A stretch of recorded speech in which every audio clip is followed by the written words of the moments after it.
These track is by vocal Amir Emadi. Arrangements by Afshin Azari.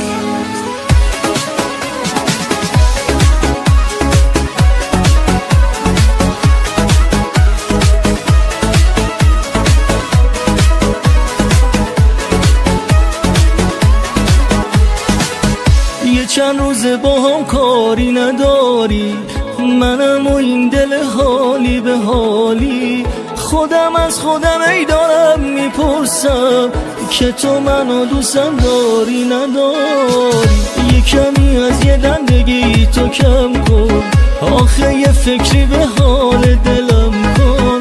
تا که میام بگم کجای عشقم، بهم میگی بابا برو ولم کن. دلم اگه خسته از کار توه یا اگه شکست از کار توه، دل بیقرارم دار و ندارم، آخه بی انصاف مال توه.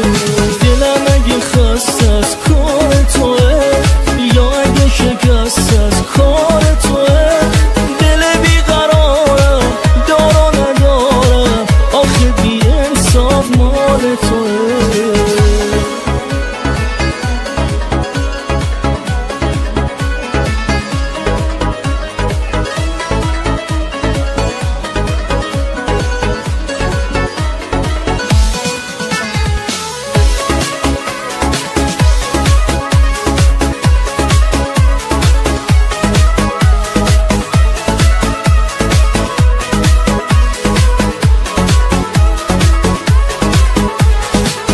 نمیدونی چقدر حالم عجیبه، چشات یه لحظه از یادم نمیره.